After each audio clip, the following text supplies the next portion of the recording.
All right, I think we are live.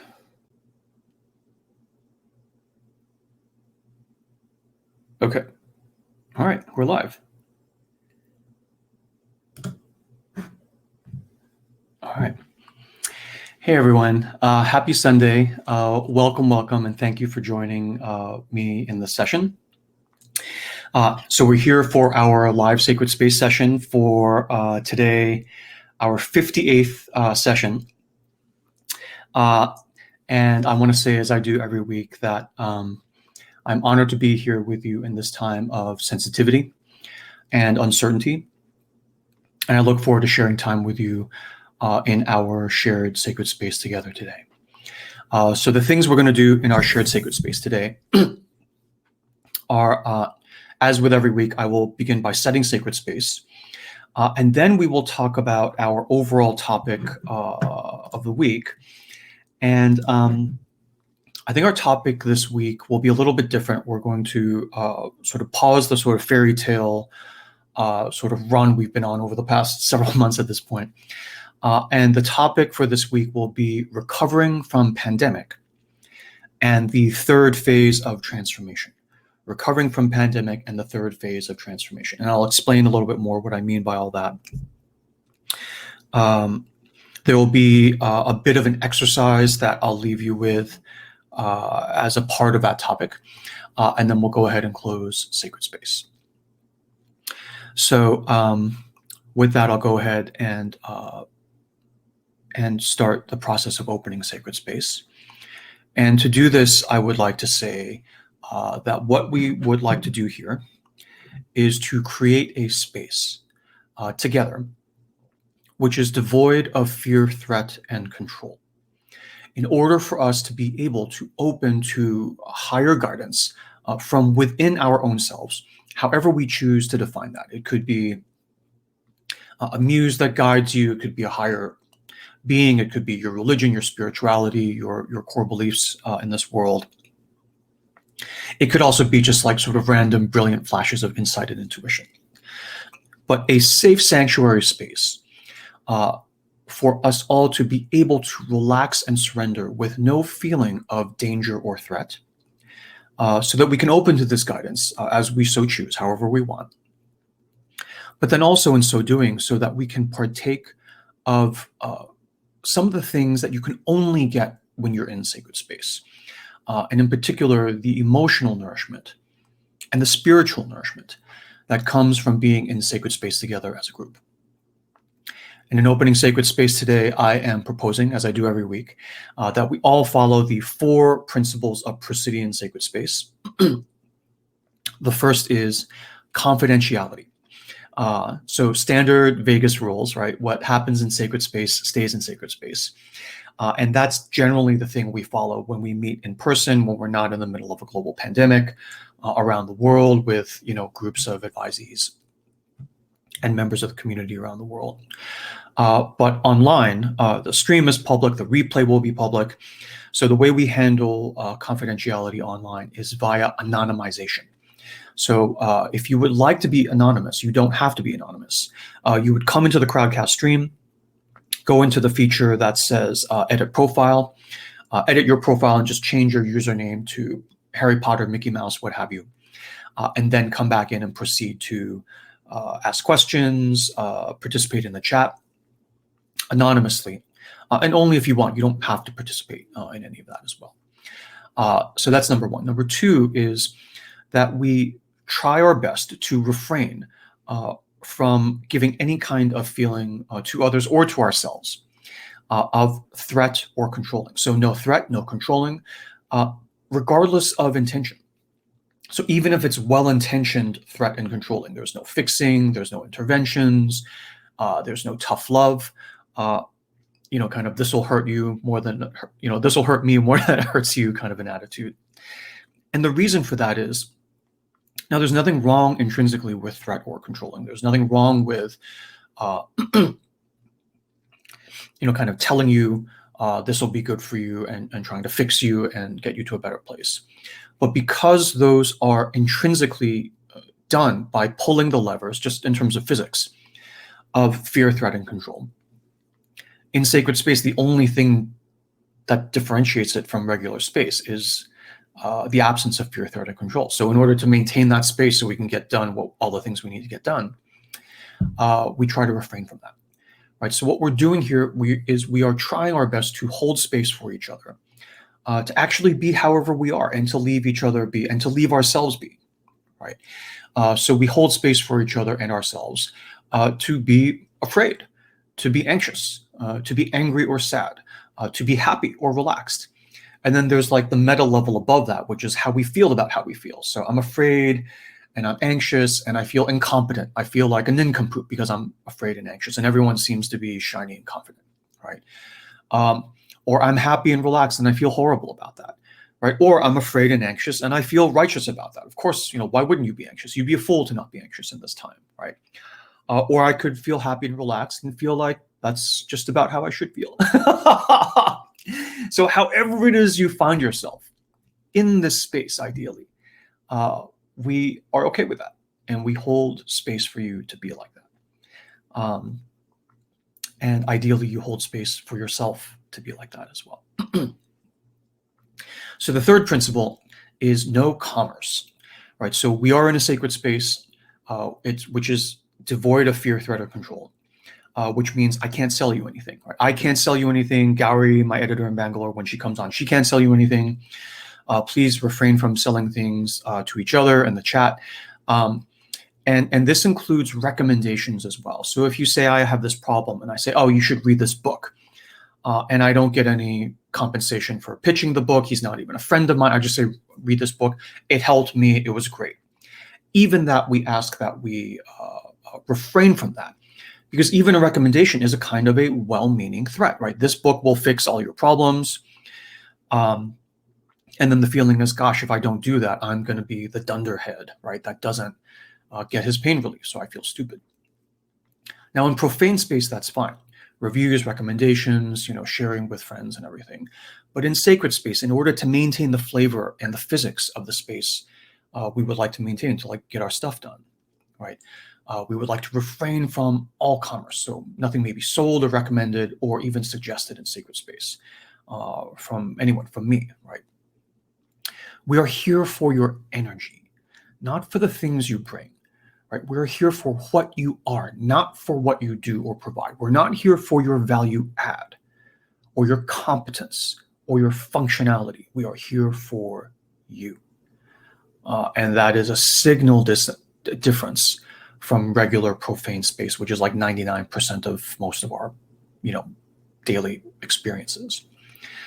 So it may even be a little bit disorientating to be in a space where I'm not looking for anything from anyone and no one is looking for anything from me. It's almost like there's all this negative pressure. I feel like I'm going to just dissolve because no one's pressing on me to do anything.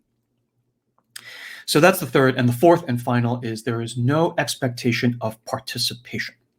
Right? So we're in sacred space devoid of fear, threat, or control, ideally. And so there's no pressure to do anything. Right? You don't have to chat. You don't have to ask questions. You don't have to stick around. You can come and go as you please.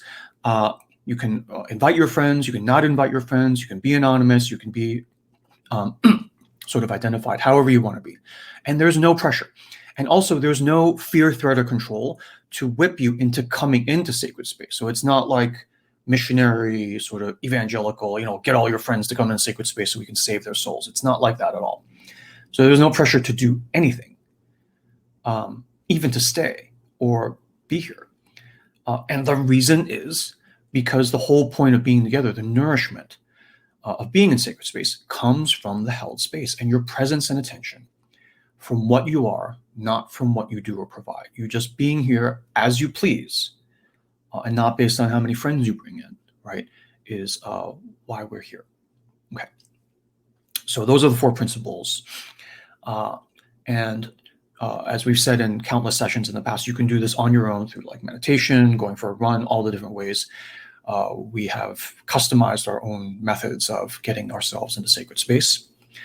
But then all of us together holding sacred space for ourselves and each other in a group will tend to amplify that effect. So it's like a big potluck buffet feast where we all are in this mode.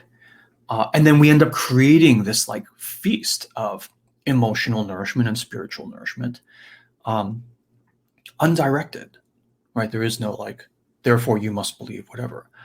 And we all get to sort of just marinate in that and, soak in the hot tub of that and take whatever we like from it or nothing, right? So anyway, this is what I propose for the 58th consecutive session now, which is lovely. And so this is what I'm proposing. And now as a just sort of quick safety check, if you are not okay with proceeding into that space together, now is the time to sort of raise your hand and say, I'm on the wrong plane, I want to get off this plane. So we will pause right now and give you a moment to make your selection, stay or withdraw from the group. And that's totally okay. We'll still catch up with you later in profane space and hang out, no worries at all. No pressure whatsoever to stay or go. But we're about to proceed. So I'll just give you a moment now to dial that in and make your selection.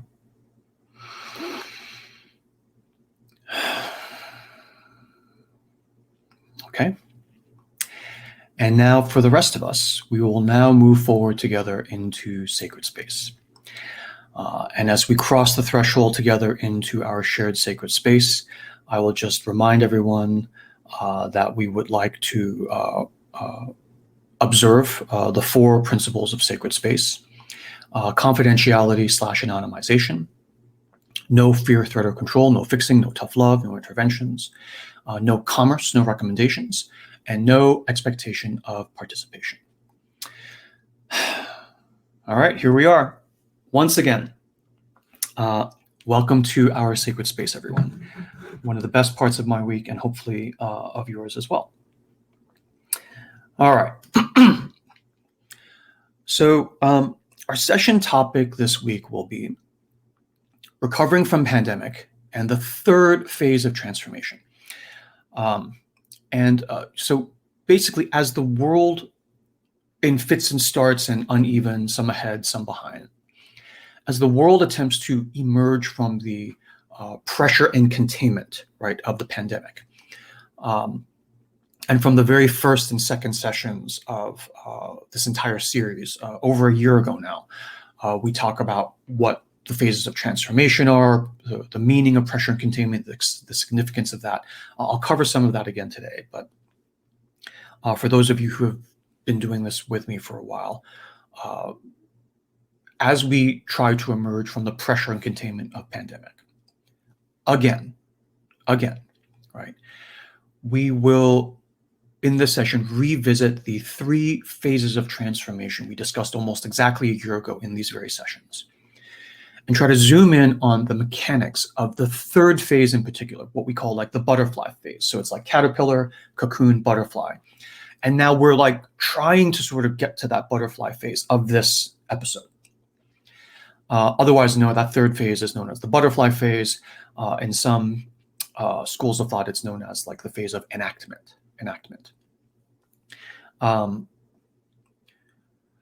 So as we emerge from the global pandemic, or try to, and the world starts to fire up again,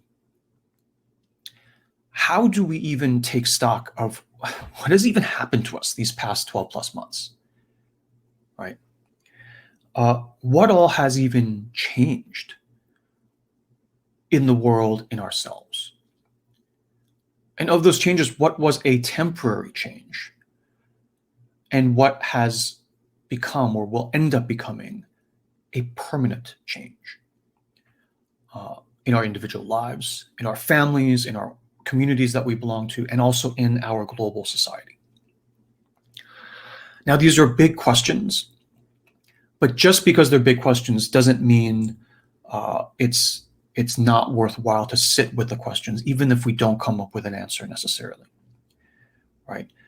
If these are big questions that will take time to figure out, our first down payment on that figuring out is to sit even for half an hour and ask ourselves some questions and think through what has happened now that we have this bit of a pause in the storm, bit of a lull in the storm, and just kind of see what we can see, right? And see how we feel, and see what visions and ideas may be coming to us.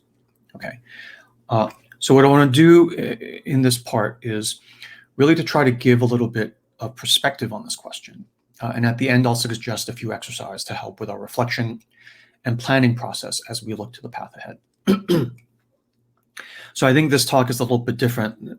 Past talks have been more kind of nerdy and thinking about the overall sort of picture.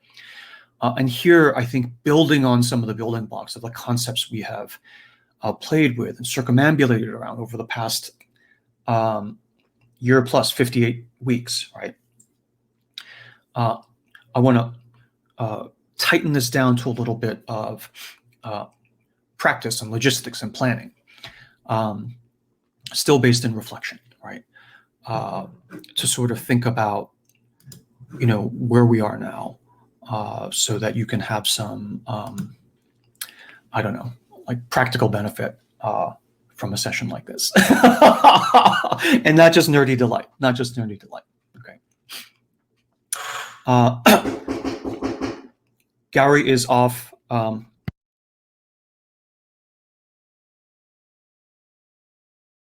This week, and I'm sure she'll have questions and comments, which I let her off the hook for the rest of this session, but she may come back later with more as well. Okay, so on the topic of transformation, just to take a step back. So in our human experience, when something big happens in human life, right? So a new child is born, or a windfall happens, fortune strikes, right? Or a loss is suffered, right? Disaster strikes. It is in the nature of us as humans to try and make meaning of it, right? The narrative is always the thing that matters. So when something happens, it's, someone just left, a box of gold bars at my doorstep, right? Is this a reward from the heavens for my good behavior? Or is this a trap, right? This is like criminal money and they're trying to sort of draw me in. This is a sting operation, right?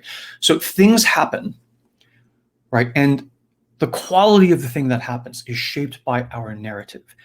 For those of you who are kind of deep into the archetypal stuff that I teach, the archetype, right? The archetype is the thing that overlays on reality to give it its flavor, to give it its meaning, and which helps you find the vector of where the thing is pointing, if it is pointing. And then you can make a choice as to whether you want to go where it's pointing, or if you want to resist, right? So the narrative is always the thing that matters. That's why, we draw so much power and insight from a mythopoetic view of life, where we say, what is the pattern by which we are making narrative? What is the pattern by which we are interpreting what we're looking at? And the alternate view that says, everything's just science, everything's just billiard balls winging around the universe. It's just a godless clockwork, right? That's okay. There's nothing wrong with it, but that itself is a narrative, right?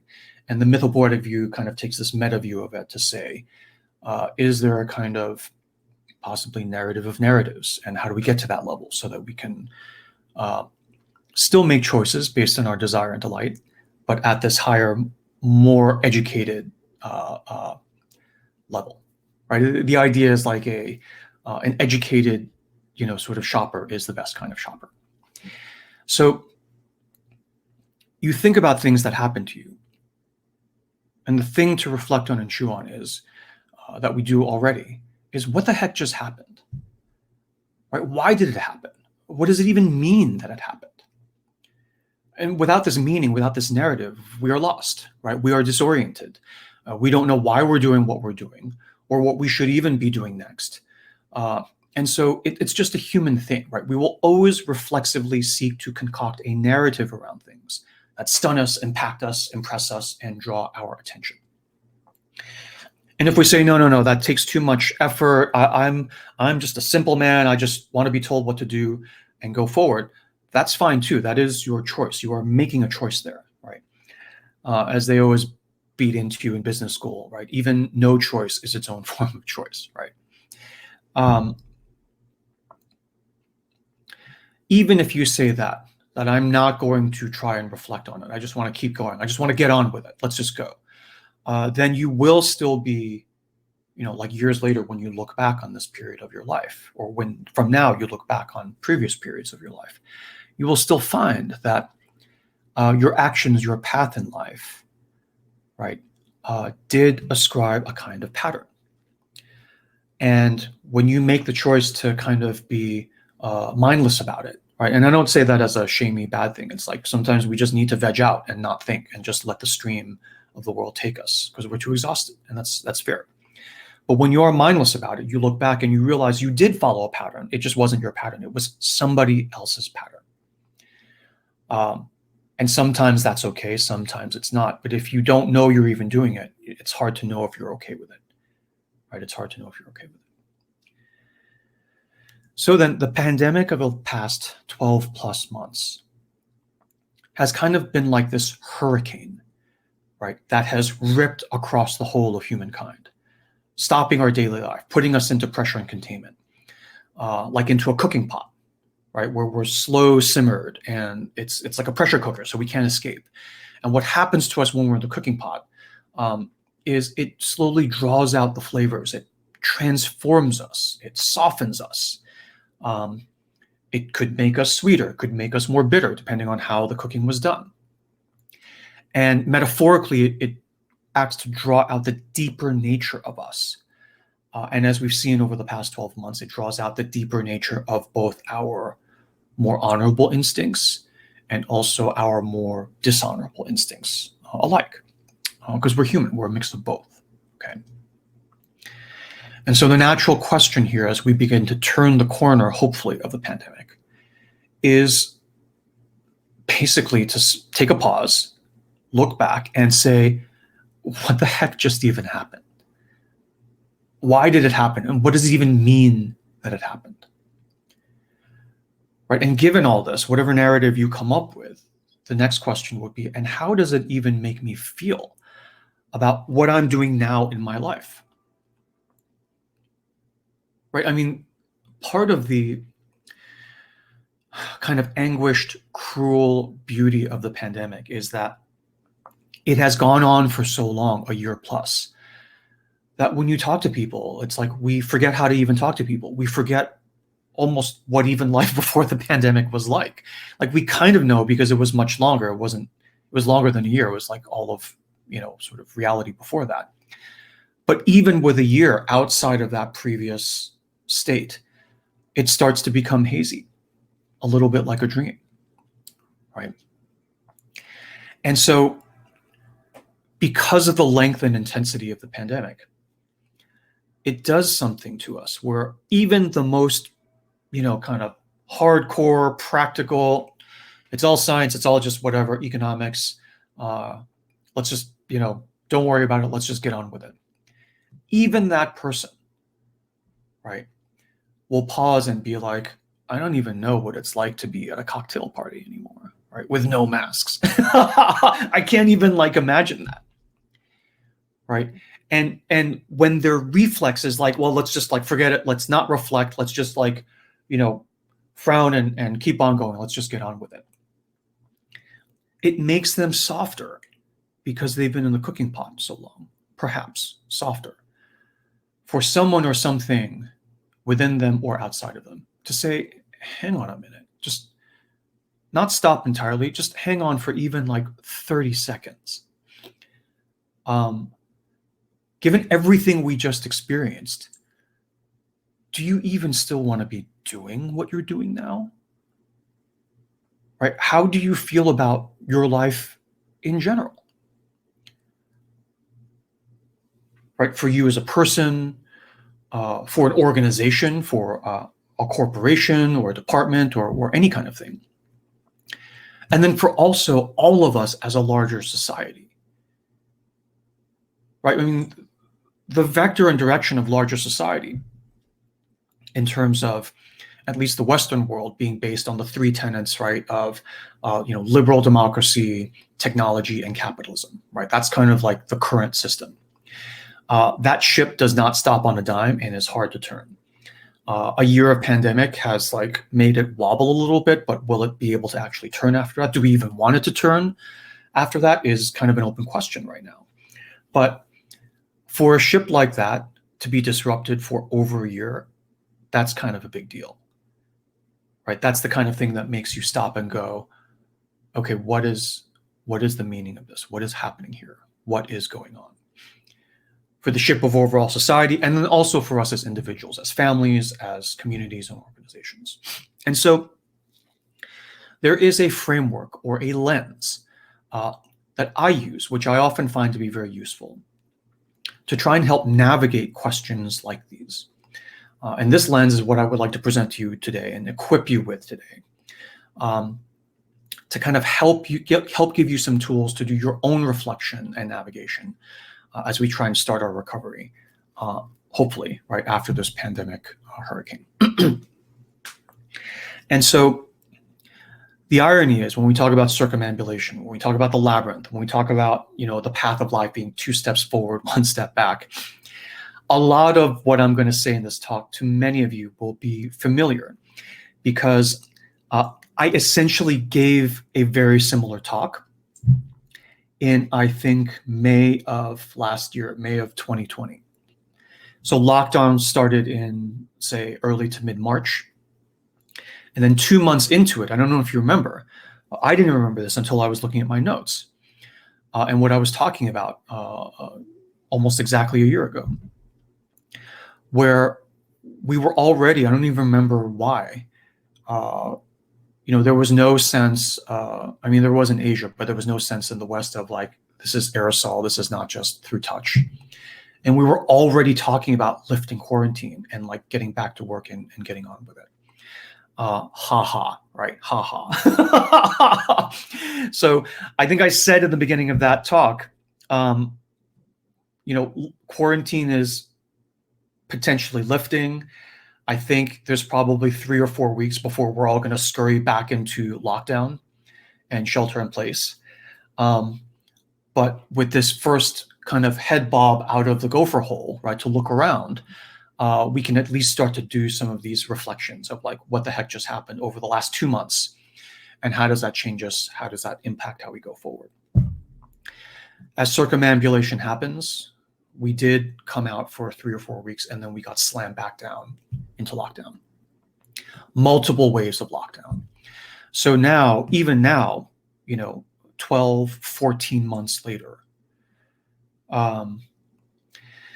here I am basically giving the same talk. And even now, 14 months later, or 12 months later, it's not entirely certain if this is going to be the sort of, if the butterfly is going to make it fully out of the cocoon at this point. But the good news is, I don't know if it's good news, but it's like the thing that's a little bit more different now is that we are familiar with this pattern. Right? When I say 2 steps forward, 1 step back, it's not an intellectual like, oh, I guess that makes sense. It's like we together, especially in the sacred space community over the past 58 weeks, we have gone through this together.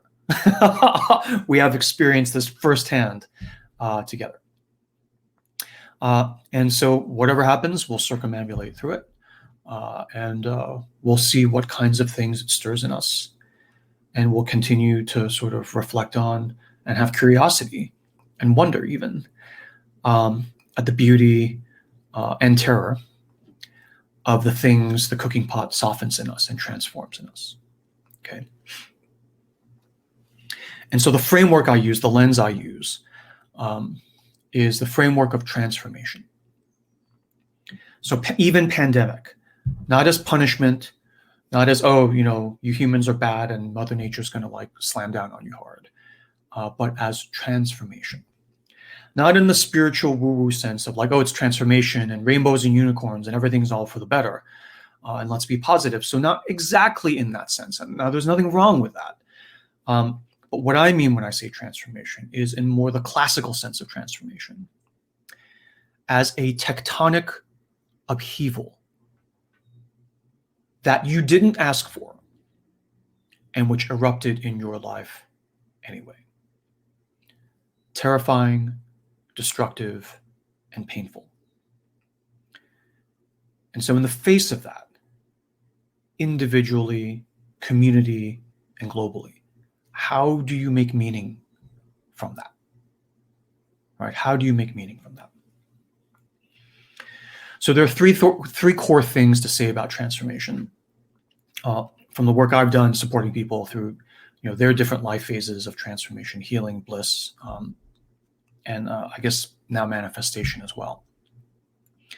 Which is number one, what is the pattern of transformation? Right? How do we think about it? What is the image? What is the archetype, the pattern? Number two, how does it actually feel when you're going through these phases? And then number three, what actually happens in transformation? So as a result of this before and after, what is the before, what is the after? Okay. So I'll take these in turn. So number one, what is the pattern of transformation? So the pattern I typically use is this image of caterpillar, cocoon, butterfly. Right? So the caterpillar is starting off, it's just going along, minding its own business, eating like crazy. It doesn't even know why it's so hungry. But then unbeknownst to it, all of this eating balloons it to the point where something else triggers. And then it collapses into this cocoon. It is a huge upheaval. It is basically like a death. When a caterpillar goes into the cocoon, the caterpillar dies. And you know this because the butterfly comes up. I mean, when you X-ray scan it, it's like everything turns into goo and mush. And then from the ashes of this goo, the butterfly starts to form. So the caterpillar does die. It's gone. Right? The butterfly's flying around. The caterpillar is gone. So it is this huge upheaval, like a death, right? Where the what hits the fan, right? Everything is lost, and then there's a new birth. And so this is a tectonic upheaval, terrifying, destructive, that you didn't ask for, that the caterpillar did not ask for, and which happened to it anyway. So it's all for the better. Right? Oh, it's a butterfly now. It's not a butterfly. It died and a butterfly came out of its ashes. And nobody asked the caterpillar if it was okay with this. Right? But this is the life cycle of how it always happens. Right? So the first thing to note is, with the caterpillar gone, that is worthy of grief and grieving. Right? It's okay to miss the caterpillar. It was not a voluntary transformation. It is painful. It's not just an upgrade. It's a death, right? And then even the birth of the butterfly is painful, right? If you've ever seen a video of a butterfly coming out, it's not fun, right? And then even the life of a butterfly is kind of hard too, right? So the point here is to disabuse us of, this kind of Pollyanna-ish kind of view of transformations, where it is painful, and it's not good or bad, but it is, right? This is how it happens. If you're living, you will go through transformation. And how do you use this to sort of make meaning from the transformations you go through in life? Right? A person going through, right? You go through multiple caterpillar, cocoon, butterfly transformations over the course of a biological life. Right? And then biologically you die after that too. And then after that, who knows, right? But the thing is, like, for the caterpillar, right? If you knew ahead of time all the things that would happen, cocoon, butterfly, and then post-butterfly, would you have opted to stay a caterpillar? To say, no, that's okay. I'll just take a 0. I don't need to achieve or any of that. I'll just stay as I am. Even if you would have opted to, if you knew, would you have even been given the choice? Was there ever even any choice? Right? That is kind of an eternal question. But overall, the cycle is this, and yet the cycle is terrifying and painful. And then if you know ahead of time, do you try to stop it or do you just let it flow? Right? There is no right answer, but this is the pattern, and these are some of the choices that you have to face. So that's number one. What is the pattern of transformation? That is the pattern of transformation. Number two, how does this process feel?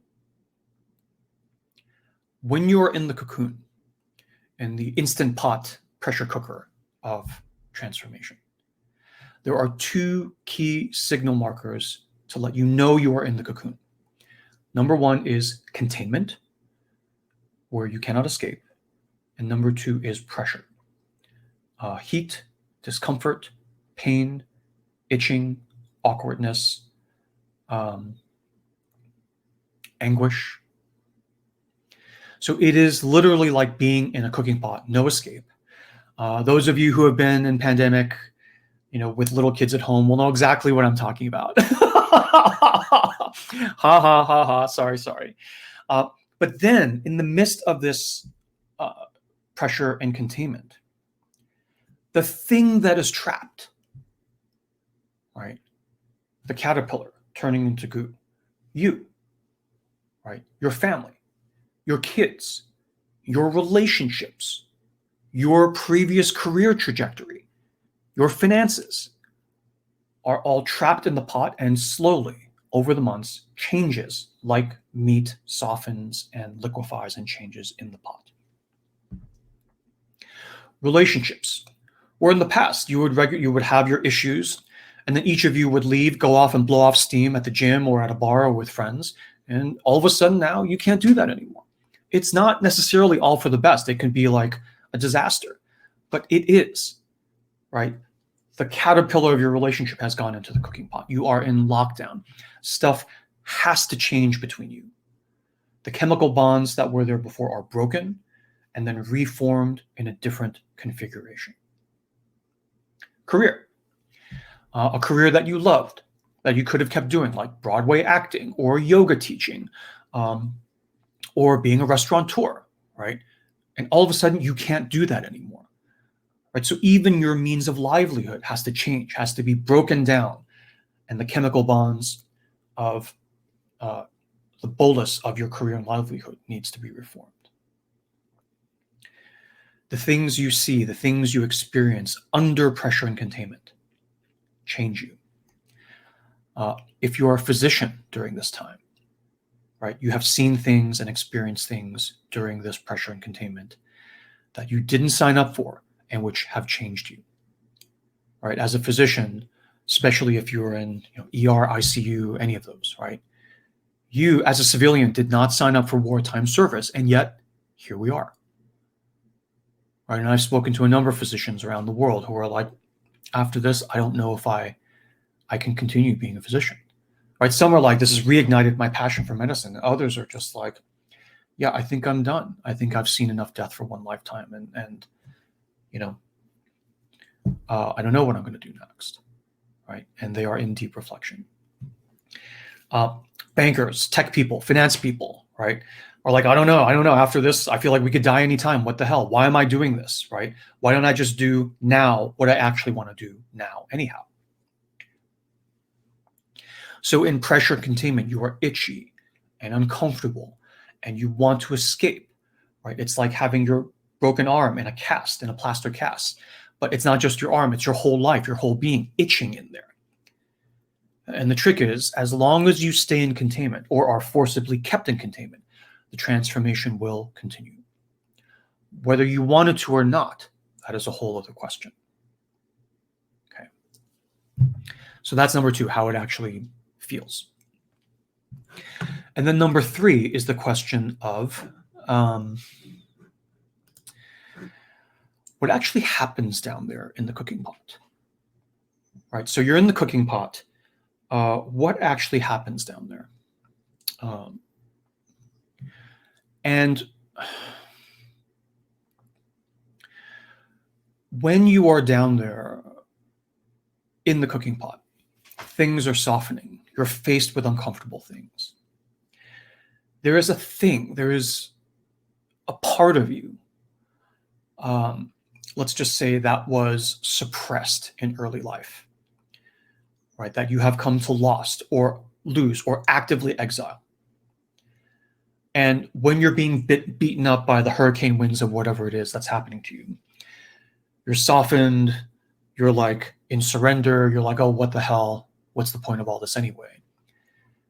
And it basically lets your guard down and opens the door for this thing that you had pushed away or that was cut away from you to come back to you and claim its rightful place at the table of your life.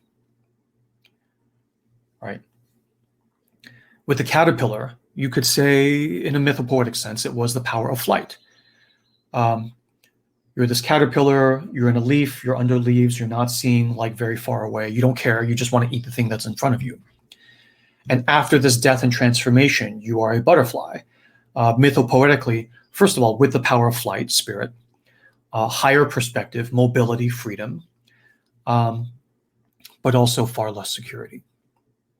All right, this transformation of being a ground creature to an air creature, where, as we talked about in last week's session, this transformation forces you to traverse realms, right? To traverse realms, from the caterpillar realm to the butterfly realm. Actually, all three realms, from the caterpillar realm to the chthonic realm of being in the tomb, and then out to the third realm of the air realm. So this thing that was suppressed in you comes back, and often through a painful process. Issues in your relationship that you can now no longer avoid. Right? You can't just go to the gym or the bar or a vacation. Right? You have to actually stop and stand and actually talk it out somehow. And you finally do, under enough pressure and containment. After 3 months, maybe no. After 9 months, you break down and you finally talk about your stuff. And then after that discussion, what actually happens? What actually changes? Right? Do you reach a new level of relationship? Do you break apart? There is no right answer, mind you, right? There is no right answer, but these are the kinds of things that happen. Same with career. What do you actually decide? Do you stop being a physician or a tech person or a banker, right? There's no right answer, right? But either way, right, what often happens is to stay is terrifying and to leave is terrifying too, right? This is just the way it happens. It always happens like this. Okay. So then the three things are, number one, what is the pattern of transformation? Caterpillar, cocoon, butterfly, it is what it is happening. Number two, what is the feeling of being in transformation? Pressure and containment with no escape, itching, discomfort. Okay. And then number three, what is the actual change that happens? A kind of, and I'm biased, so I will call it a kind of superpower, an exiled superpower returns to you, whether you want it to or not, right? And that is the part I want to talk about next. Sorry, let me just fix my thing here.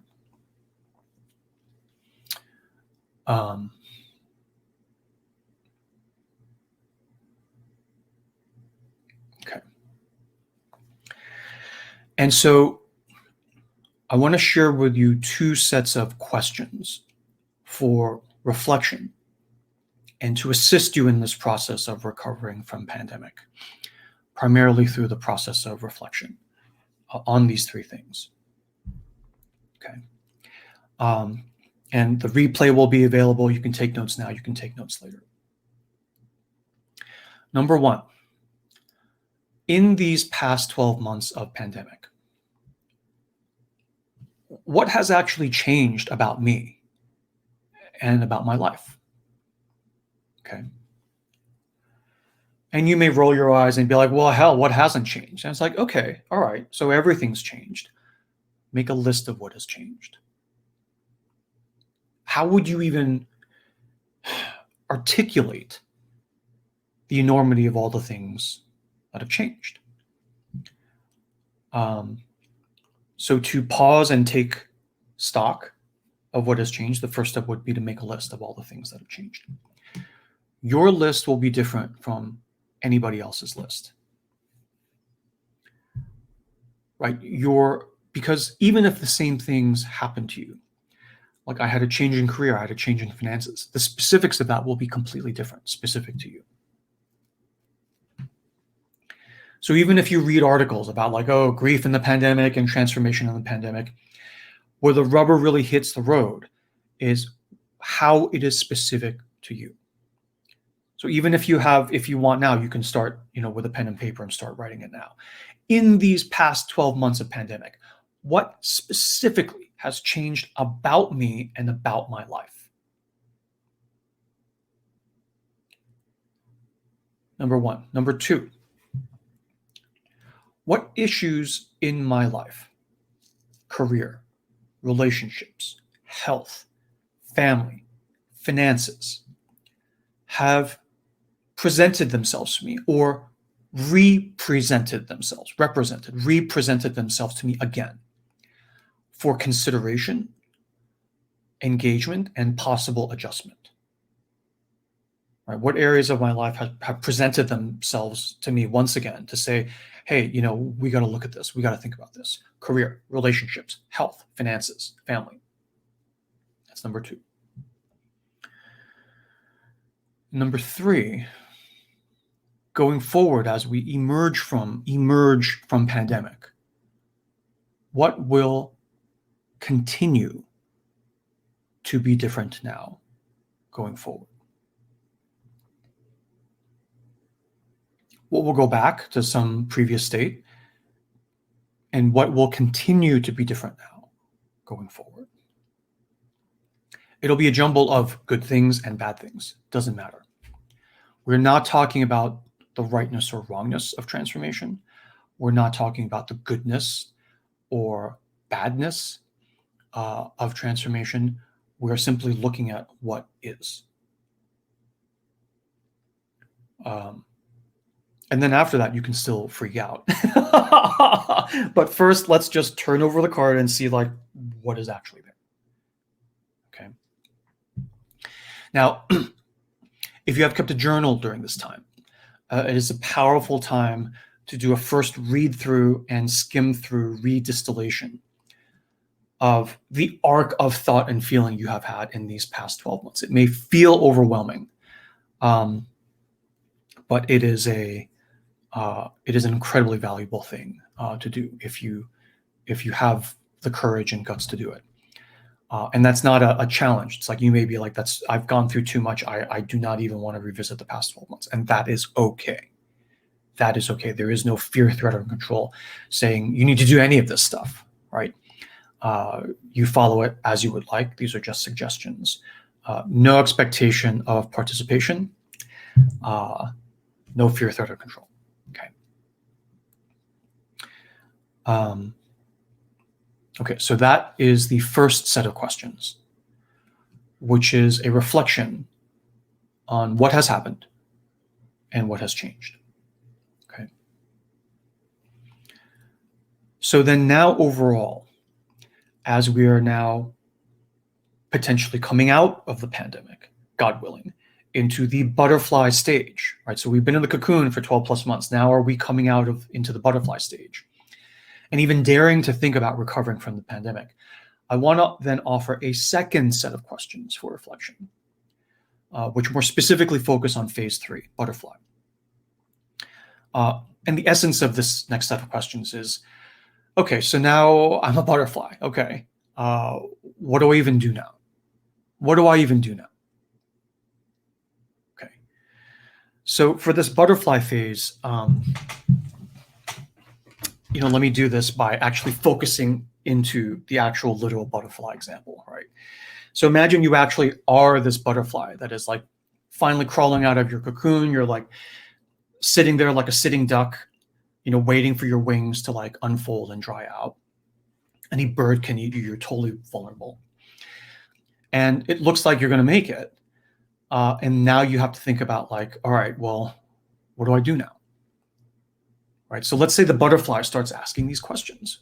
What does it look like for a butterfly? It's ridiculous, but let's just keep it simple and use the image of a butterfly. So first of all, as the butterfly, I'm like, okay, basically, I died.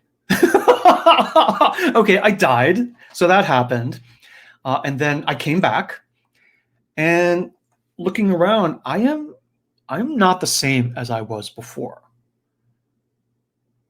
Right? I guess I have wings and other things I have this big straw of a nose to do something with. I don't have teeth to chew leaves anymore. What am I even supposed to do now? What does one do now after I've gone through that hurricane of terror and confinement and pressure and containment? I guess I've heard other people talk about these kinds of things. I guess now I'm supposed to fly, not crawl. But do I want to fly? right? Do I try and crawl anyway because I'm stubborn and I liked crawling, right? I don't want to fly like a plane. I liked driving in my car, right? But now it's like I'm built to fly. And how do I even feel about that? Also, I guess I drink nectar through my nose now, through the straw, right? And I don't crunch leaves, but I actually miss leaves. I miss chewing, right? The deli around the corner that had my favorite pastrami leaf sandwich that I always got every Thursday, for lunch. I can't have that anymore because I don't have teeth. I don't have a mouth. I just have a nose. So I have grief over the loss of that. And meanwhile, everyone's clapping and cheering. Oh my gosh, you're like the shiny golden child butterfly. And you're just like, I cannot even hear that. Right? What the hell? I didn't even ask for this to happen. What the hell is happening? Oh, and now on top of that, I fly. So now I have to dodge predators in the air, like sparrows, other birds that want to try and eat me. And I can't just hide under a leaf and relax. Oh, and also now apparently I'm like reading this book on like how to go through your transformation as a butterfly. Apparently I'm an adult now, so I have to like mate and find a partner butterfly and lay eggs for the next round. I definitely didn't have to do that as a caterpillar. Oh God, I have to like get on the dating apps for butterflies and actually find a partner. Crap, I hate this. I hate this, right? So in the butterfly example, as ridiculous as it may seem, right, there are all these next step questions, right? In this third phase of the butterfly of emergence and enactment. Enactment, right? And in the enactment phase, it is a phase for us to, as we think about what is different and what has changed in us, then the next wave of questions is, what will we choose to enact? Right? What will we do differently from this point forward? If anything. If anything, right? You may try to keep everything the same. You may say, enactment, that's stupid. It's like the capitalist overlords control the world anyway. I'm just this helpless pawn. That is its own form of narrative. And choosing to not enact is its own form of enactment, right? Which actually gets to the root archetype that we're all under or with. Which is you are a sovereign and you do have a sovereign choice. Right? I mean, this is a whole other talk, but I'll just say this here for those of you who kind of are at this point and can hear this. You are not a slave, you are a creator in this world. And the mini sort of glimmering twinkle of a proof, even in this conversation, is that you're a creator because you can choose to say you're not a creator. And you can choose to say, now this is all too highfalutin for me. I'm just a regular guy. Let's just get on with it. The enactment, I don't even know what that means. Why do you have to use such fancy words? I'm not going to enact. I'm not going to reflect. I'm just going to get on with it. Right? And the point is, right, I'm not a creator. I'm just a regular guy. Right? Leave me alone. Why do you have to talk so fancy all the time? And the point is, you can say that and walk away and not be wrong precisely because you are sovereign and you are a creator. Right? You create your reality and you can choose that archetype as well, where you declare through your sovereign choice that you are not a creator. And I can't mess with that. I can't mess with that, right? Nor do I want to. Okay. So as we think about what is different, what has changed in us, we then think about enactment. What do we want to be different? And so for that, there's a next wave of questions that I will equip you with now. And so for the second wave of questions, the first question is, given what has changed, because I have that from the first wave of questions. So given everything that has changed, and you just look at your list. Am I even okay with this change? Like, do I like this? Do I not like this? And the second question is, what items on the list am I okay with or even like? And what items on the list am I not okay with?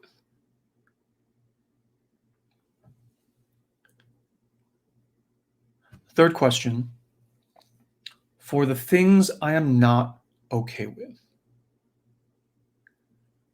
For the things I am not okay with, and which are anyway. What do I grieve? What do I grieve? And there are many past sessions where I talk about the mechanics of grief, the magic and importance of grief. And those of you who have been with me through those sessions, it should be clear why this is the third question. For the things I'm not okay with, what do I grieve? The caterpillar died. It is not coming back. I liked being a caterpillar, and I'm not a caterpillar anymore. And that is worthy of grief. Right? Grief is not bad. It's the profane world that teaches us to fear grief and run away from it. Right? Grief is a part of being human, and also the deepest form of honor and praise. Right? You only grieve something deeply because you loved it so much. Right? You don't grieve the things you don't care about. Right? So grief is the deepest form of praise and honor. And so for these things that you love that no longer are, it is necessary to fully feel this and express it and welcome it in, even as painful as it is, because this pain is praise. It is honor. And the thing that you've lost, it's not gone. It's transformed into something else. And that something else still has this golden thread to it and you, right? And it is nourished by your grief and your honor and praise. Right? If you love something, you grieve it. You don't run away from the grief. Number 4, given all of the above, now going forward, what will I even do? How will I proceed in my life going forward? And this is a deeper thing we won't get into here, but going fully into grief is the thing that will tend to give you clarity in how you want to proceed going forward. Right? Fully grieving and praising the butterfly and feeling the pain, the caterpillar, and feeling the pain of the loss of the caterpillar informs how you choose to live as a butterfly. So like for the butterfly, when you're in butterfly phase, you can say, well, hell no, right? I don't want to be a butterfly. I'm going to have my wings surgically removed. I'm going to keep trying to chew leaves. Maybe I'll go to a special smoothie shop and they'll make a smoothie blend of the leaves that I can still drink. Even though you need to be drinking nectar, you need a much higher sugar content to be able to fly, right? But I'm going to resist this at every turn, right? Maybe I would say that. And honestly, who's to say that's wrong? Who's to say that's wrong? Right? You always retain your own sovereign power. It is not for me or anyone else to say what is right or wrong for you. But then also, you could go in the other direction and say, well, yes, okay, I accept I'm a butterfly now. I'm going to grieve the caterpillar. But, as a caterpillar, I had a posse I kind of rolled with, right? And we took care of each other. That's how we even survived to this phase where we didn't get eaten. We actually got to be cocoons and butterflies. So maybe as a butterfly, I'm going to keep these wings, but also I'm going to get together with my friend butterflies, and we're all going to go to flight school, learn some aerial self-defense, right?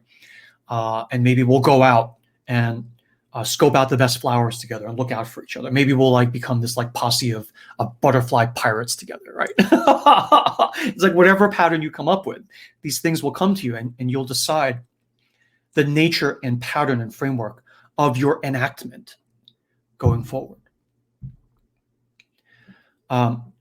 Said another way, the signal key thing to do as you recover is to try only if you want.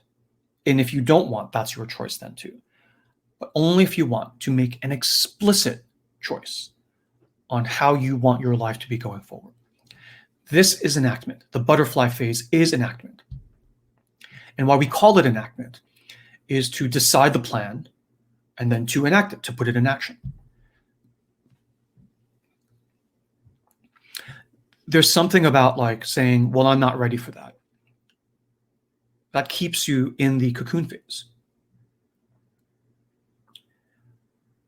Right? It's like, well, can I be a butterfly without enactment? It's like, I mean, you could, right? It's just a metaphor. But one way to think about it is the trigger for the butterfly to come out is to say, I have decided what I want to do, and now I'm going to come out of the cocoon. Right? The cocoon doesn't birth the butterfly or expel it. The butterfly comes out. Right? So as you sit in the cooking pot in reflection, you start to decide things. Things start to crystallize. Like, you know, will I stay with my partner or not? Will I change careers or not? Right? How will it all work? And how, at the end of all this transformation and change, how do I actually need and want and desire my life to be going forward? And I choose those words very specifically. In past sessions, we've talked about the 3 different levels of will: need versus want versus desire. And fully deciding on enactment, ideally you think about your will and what you want, what you will toward at the levels of need, want, and desire, all 3. Right? And there is a power that comes from asking questions like this. Even if you don't get a clear answer, even if you don't get any answer or seem to don't get any answer, just asking these questions, right? These are very fertile and generative questions. It's not like a Cartesian linear, like you ask this question, you get this result at the end. It's more like you ask this question and you fertilize this entire field, and it's fertile and generative, and things will grow. You can decide to plant certain things, but even if you don't, even just asking the questions will cause things to explode and thrive and sprout and grow. Okay. And, you know, I'm not pushing you or threatening you, right? But I am encouraging you because, just to be very clear, I have a bias, right? I'm not like this sort of impartial, totally objective actor here. I am an agent, right? I do have a bias. And my bias, to lay it out very honestly, is that I am excited and enthusiastic and encouraging of you to do this kind of reflection in yourself now, at the cusp of like opening up of, you know, lockdown and everything else, where it's like a starting gun fired and everyone's going to start getting together for trips, for getting together, for going back into the office, for like, you know, dating more freely or whatever, right? So for me, I am like delightfully encouraging this kind of reflection in you now because of my own bias. And my bias is, I mean, if these kinds of questions, these fertile, generative questions, are not going to come up now in your life, right? I don't care what phase or stage of age and stage of life you are.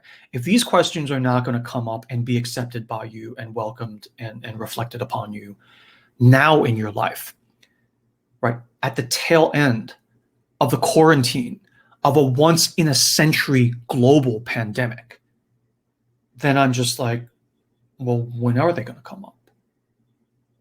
Right? I mean, if you don't ask, I mean, you can ask these questions whenever you want, but if even after now, you're not going to ask these questions, when are you going to ask? I mean, are you actually never going to ask these questions of yourself, right? In this lifetime, in this, right, in the words of the poet Mary Oliver, in this one wild and precious life that you have been, you know, gifted to have. right? So it's just like, it's almost like a pressure check. It's like a safety stop where it's like, are you going to ask these questions now? And if not, why not? Because if you weren't going to ask them now, you almost would never ask them. And that could be okay, but then I'm asking the question, are you okay with that? Are you okay with never asking these questions? I don't know, maybe you are. And if you are, that's okay, but it's just a question, right? I mean, if we don't, to me, then this is my bias. If we don't ask these questions of ourselves now, coming out of this epic year-long global cocoon, right? When then? And for me, it's exciting. It's not scary. I mean, it is scary, but it's also exciting. It's this totally amazing and exciting thing to me, to be able to be on the brink of transformation and enactment within ourselves. And then to be able to have the luxury and foresight to be able to say, this is where I am, and then to take a pause, and then to consciously be able to confer and reflect and chart your path forward, right? As an individual, as an organization, community, and as a society. This is, I mean, it's all upside, right? This is a rich, rich period of generativity and abundance and flow. These fallow fields within you that have been lying fallow for over a year are now rich and fertile and ready to be planted again. And so the exciting question, not the fear, threat, and control, you better get on it. It's none of that. It's like, it's just the exciting, delightful question is like, what are you going to plant? What do you want to plant? What do you need to plant? What do you want to plant? What do you desire to plant? Right? And with that, I'll just say, you all know this already, but for those of you who are newer, I think about will and willpower at three levels, right? At the level of need, at the level of want, and at the level of desire. And the way I typically think of these is that need is the level of things you need, or else you're going to die. So I need food, I need shelter, I need safety. And that actually becomes a very simple thing, because if I don't have enough food, an almost lower level, not bad, but lower level, more fundamental lizard brain within me kicks in. And I will elbow people, I will, go steal bread, I will get food, just to keep my body alive, right?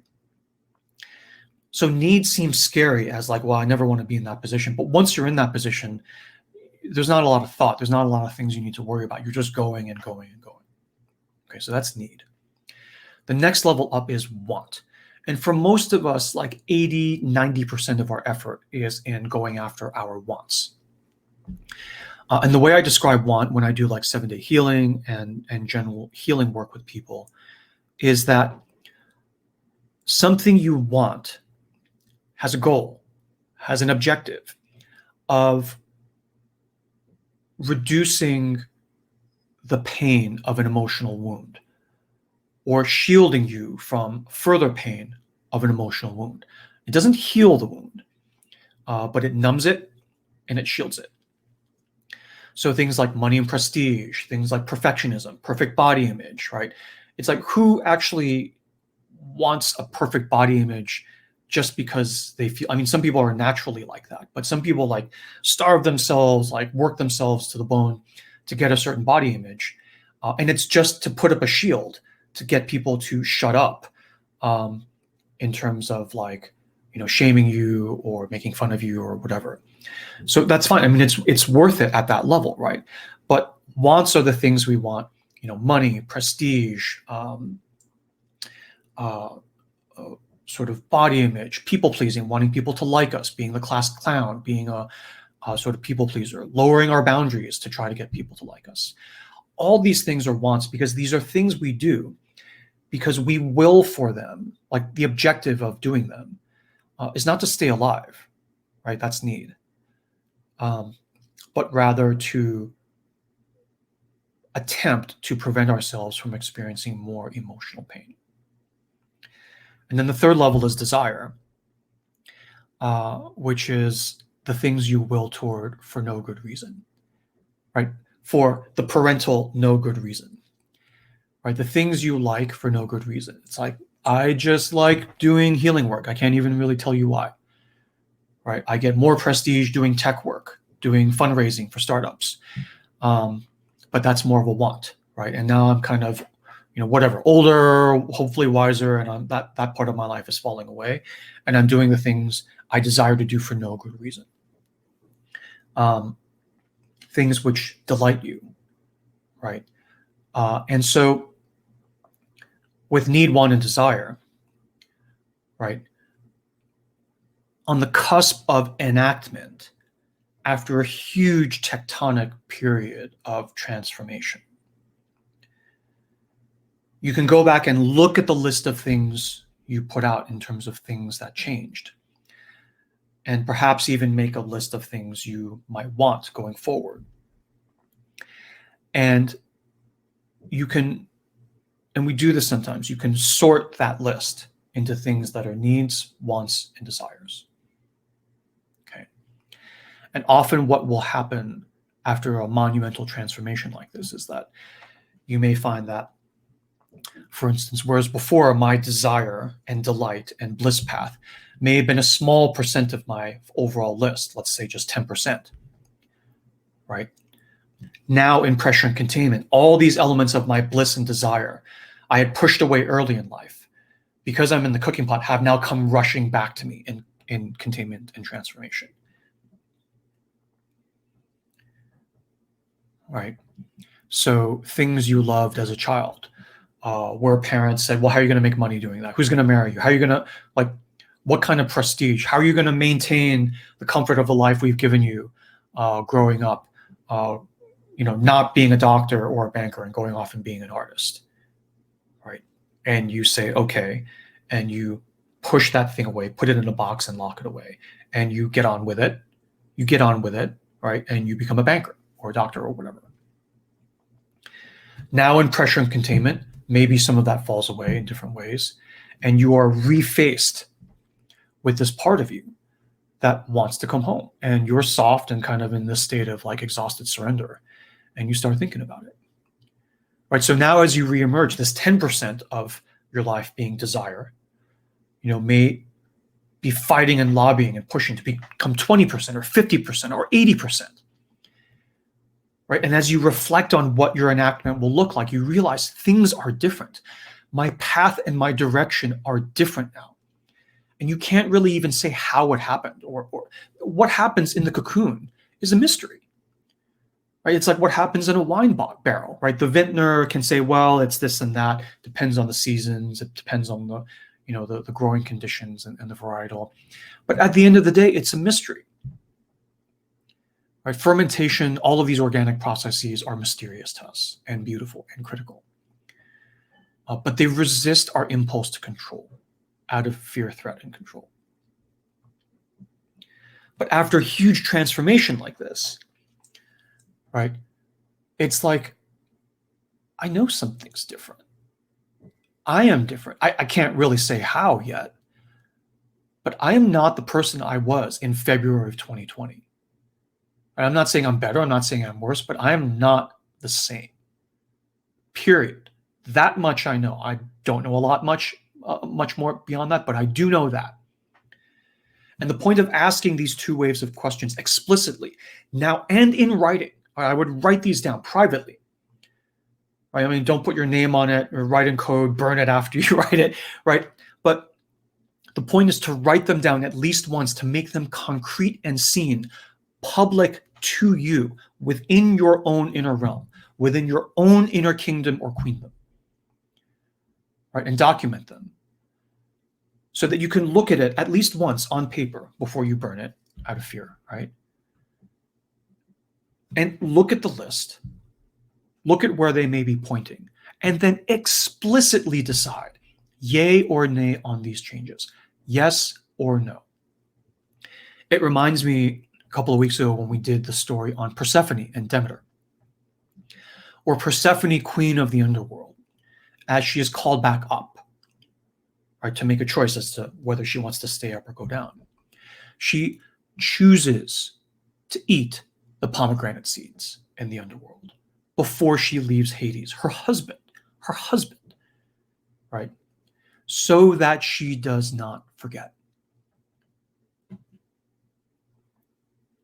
Right? When you're in the dream world, the dream is so real, you're like, well, obviously I'm going to remember this. How could I forget this when I wake up? And then you wake up, the alarm's buzzing, you have a sip of coffee, and then everything evaporates. Once the blue light hits you, everything evaporates so that you forget. And that's the same thing when you come up from the underworld, when you come up from the cocoon phase. If you don't do something to make sure you remember, you will forget. That's the symbol of eating the pomegranate seeds willingly, right? To maintain your bridge with the underworld, with the cocoon world. Okay. And you choose to maintain that bridge because, from the three realms talk, right, last week, we are like trees. In the Greek system, we are like, the Greeks called mortals like the ash tree people. Right? We're trees. So we bridge all three realms. We bridge the upper realm, we bridge the below realm with our roots, and we bridge the regular realm where our tree trunks are, where our bodies are. And so as we come up from the underrealm of transformation, how do you eat a couple of pomegranate seeds so you do not forget? Asking these questions, writing them down,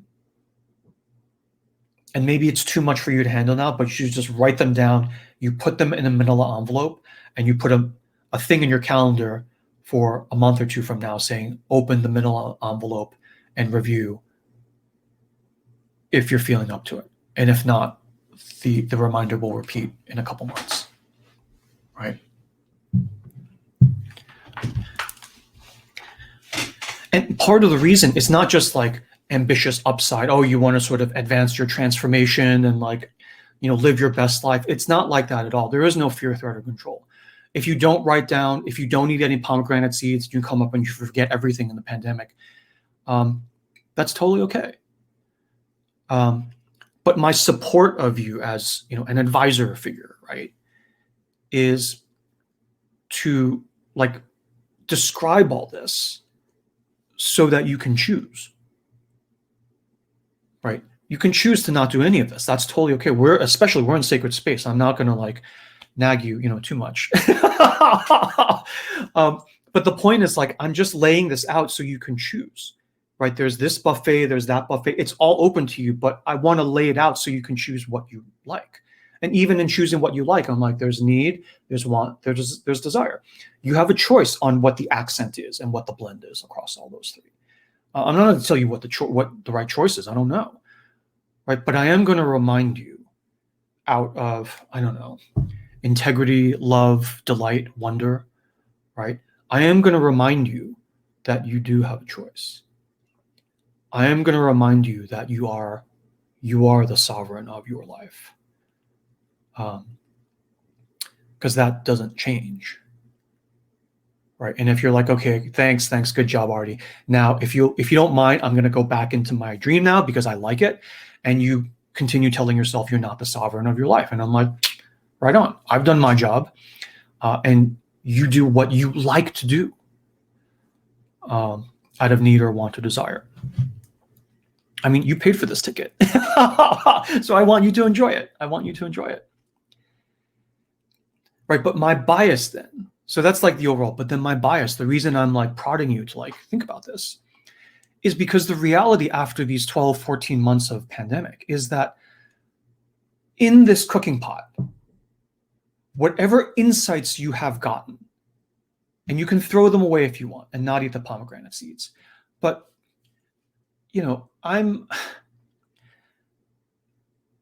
just sort of this practical kind of personality at some level where it's the insights you got down here in pandemic cooking pot, good, bad, or ugly, insights you welcomed or insights that you're terrified of and are repulsed by, right? Whatever the quality of these insights and revelations, what we can say, given what we've all been through in the past 12 plus months, what we can say for sure is that these insights and transformations have come at great cost.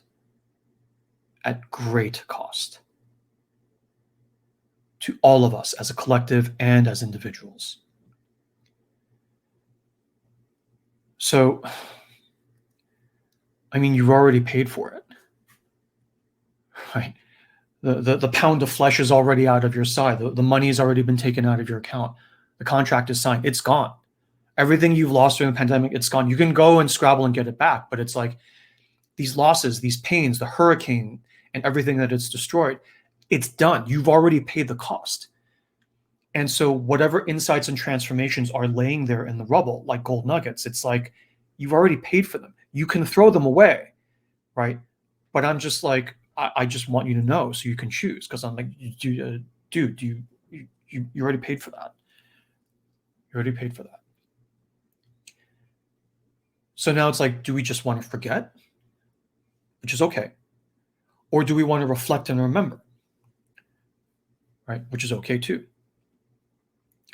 In other words, do we want to just like numb out? That's like, I don't even want to think about the last time. I just want to go forward. I want to date again. I want to work again. I want to travel again. Let's just party and numb out. Or do we want to take these things in hand and own them and then recalibrate your life and then charge forward, or even move forward slowly because of the insights you've gotten? Okay. Or do you want a little bit of both, right? I want a little reflection. I want a little numbing out. and that's okay too. That's okay too. But the point is, there is no right answer. It is a choice, and you get to choose, because you are the sovereign of your life and you get to choose. And I'm just like the maitre d' who explains the buffet, walks you around, and then you grab your plate and you decide what you want. Okay. And so I guess the last thing to say here is just that for me then, to review these questions and then to decide your enactment of the butterfly phase, right? However you decide, this act of reflection is kind of this highest expression of the path of recovery, right? Recovering from the pandemic. Or rather, the key initiating supportive act of yourself for the recovery phase and the enactment phase of things. You know, it's not like, oh, now that pandemic is over, or we're trying to sort of wrestle this thing so that we can move forward.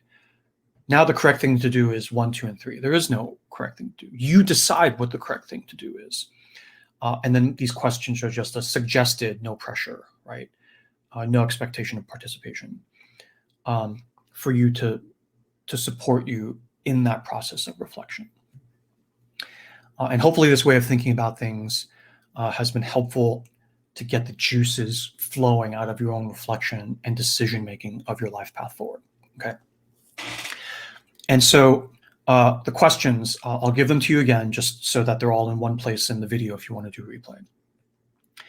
So 2 waves of questions. First wave questions. In these 12 months of pandemic, what has changed about me and my life? What issues in my life, career, relationships, health, finances, have represented themselves to me, reconfronted me for consideration and engagement and perhaps adjustment? And what will continue to be different now going forward? What do I want to be different now going forward? Okay. Second wave question. Given what has changed, am I okay with this change? What am I okay with? What am I not okay with?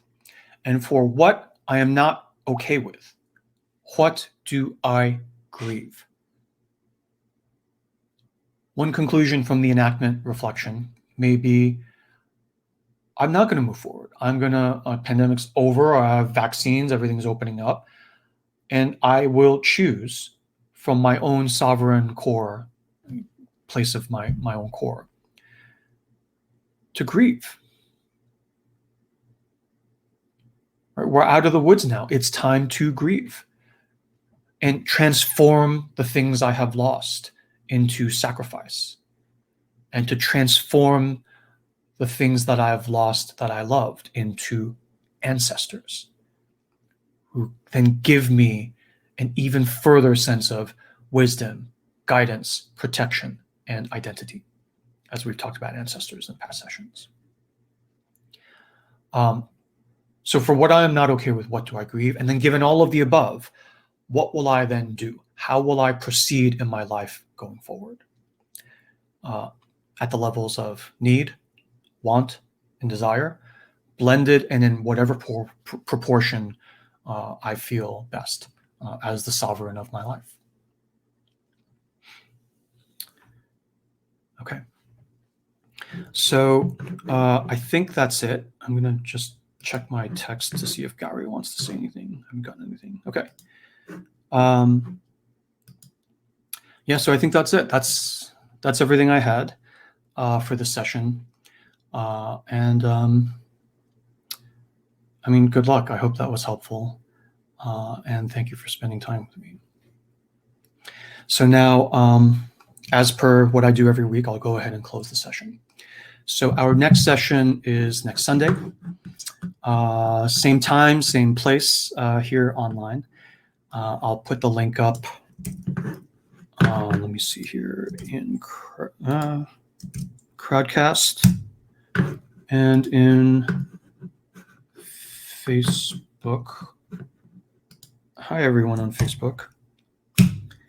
Okay. So feel free to join, invite your friends, whatever you like. No pressure, right? No pressure. And I'll go ahead and close the session by saying, I hereby close this session of our shared sacred space. Thank you for holding this space with me, and thank you for sharing the nourishment, the emotional nourishment, and the spiritual nourishment of this shared sacred space with me. I give you my blessing. Go in peace, bestowed with blessing, free of fear, free of threat, and free of the undue control of others. Have a great day. Have a great week. Enjoy your sacred space. Enjoy your Sunday. And I will see you all in the next session. Thank you. Thank you.